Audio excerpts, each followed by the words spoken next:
تعالیٰ عنہ کا جب وصال ہو گیا ہے تو حضرت سیدنا عمر بن خطاب رضی اللہ تعالیٰ عنہ کے وصال کے بعد یہ 6 صحابہ ایک جگہ جمع ہوتے ہیں اور اس کے بعد کہتے ہیں کہ کس کو خلیفہ کس کو منتخب کیا جائے. ایسے عالم میں حضرت عبدالرحمن ابن عوف نے کہا پہلے ہم تین لوگوں کے حق میں دستبردار ہو جاتے ہیں. تو حضرت سعد بن ابی وقاص حضرت عبدالرحمن ابن عوف کے حق میں, حضرت طلحہ حضرت علی حضرت عثمان کے حق میں, حضرت زبیر حضرت علی کے حق میں خلافت سے دستبردار ہوتے ہیں. اور اس کے بعد یہ 3 لوگ ہیں, حضرت عبدالرحمن ابن عوف ہے, حضرت مولا کائنات ہے, حضرت عثمان غنی ہے. حضرت سیدنا عبدالرحمن ابن عوف نے کہا کہ مجھے خلافت کی کوئی تمنا نہیں ہے, اب آپ دونوں لوگوں میں سے کوئی ایک خلیفہ منتخب ہو, کس کو کیا جائے. دونوں حضرات خاموش ہیں. آپ نے فرمایا اگر دونوں میں سے کوئی کسی کے حق میں دستبردار ہونا چاہتا ہے تو بتا دے. دونوں حضرات خاموش ہیں, یعنی سیدنا عثمان غنی خاموش, سیدنا مولا کائنات خاموش. حضرت عبدالرحمن ابن عوف رضی اللہ تعالیٰ عنہ حضرت علی کو کنارے لے کے جاتے ہیں اور اس کے بعد فرماتے ہیں آپ خلافت کے حقدار ہیں اس لیے کہ رسول اللہ کے قرابت دار ہیں, اور اے علی آپ سابقین اولین میں سے ہیں.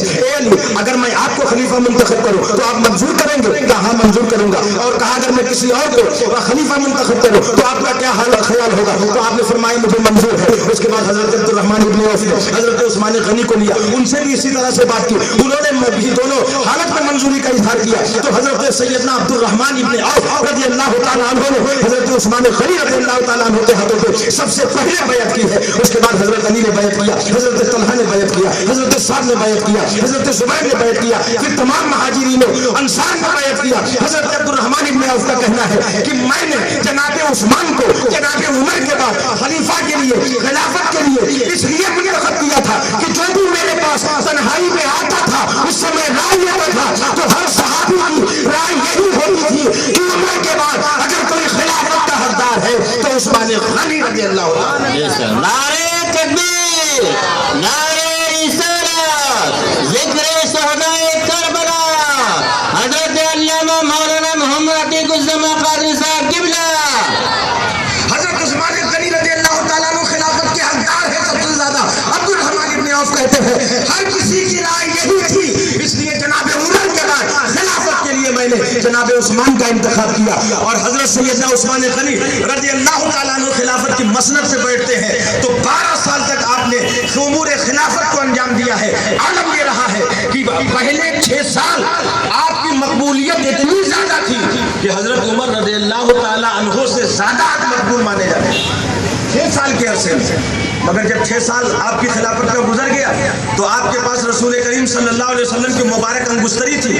آپ کی عادت کریمہ تھی کہ آپ جب کہیں بیٹھتے تھے تو انگوٹھی کو نکال کر آپ یوں زمین پر اسے گھماتے تھے. ایک مرتبہ ایک کنویں پہ بیٹھے ہوئے تھے, ایسی عالم میں انگوٹھی کو نکال کر گھما رہے تھے کہ انگوٹھی کنویں میں گر گئی اور رسول پاک صلی اللہ علیہ وسلم کی مبارک انگشتری جو حضرت سیدنا عثمان غنی تک پہنچی تھی جب کنویں میں گر گئی آپ نے اس کو بہت تلاش کروایا, یہاں تک کہ ماہرین کو بلایا, پورا پانی نکلوا دیا, مگر وہ انگشتری نہ مل سکی.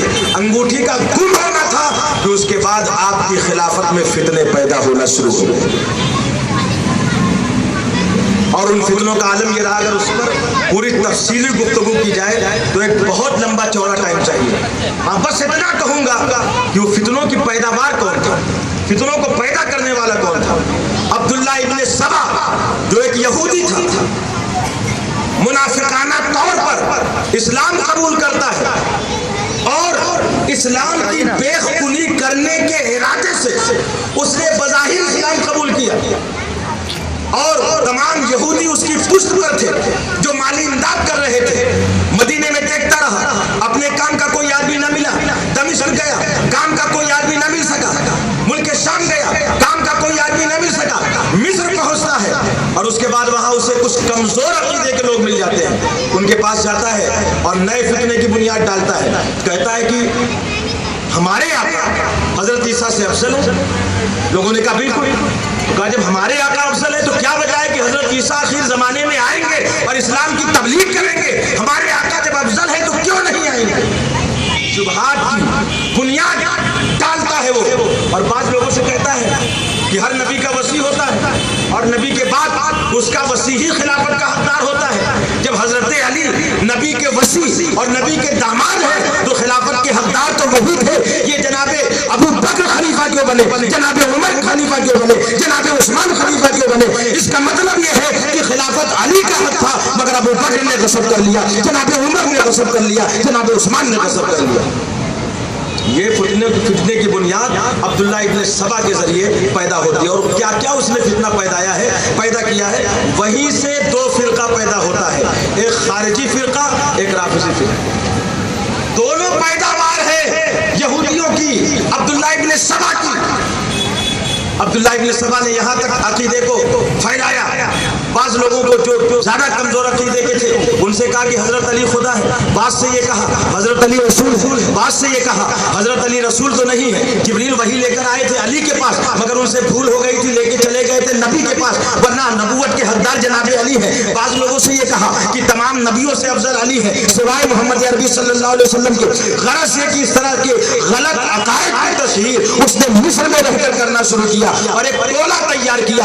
وہی ٹولہ تھا جو جناب عثمان غنی رضی اللہ تعالی عنہ کے دولت قدے پہ آتا ہے اور مدینے میں آ کر مدینے کا گھیراؤ کرتا ہے۔ حضرت سیدنا عثمان غنی رضی اللہ تعالیٰ عنہ کے گھر کا گھیراؤ کرتا ہے، مدینے میں فتنہ و فساد برپا کرتا ہے اور بلوائیوں کا وہ ٹولہ 40 دن تک حضرت سیدنا عثمان غنی رضی اللہ تعالیٰ عنہ پہ پانی بند کر دیتا ہے۔ 40 دن تک مسلسل آپ روزے سے رہے اور جب 40 دن پورا ہو گیا تو حضرت سیدنا عثمان غنی رضی اللہ تعالیٰ عنہ نے خواب میں دیکھا، آقائے دو جہاں کو دیکھا، حضرت ابو بکر ساتھ ہے، حضرت عمر ساتھ ہے۔ میرے آقا نے فرمایا اے عمر، اے عثمان، تم 40 دن سے مسلسل روزے سے ہو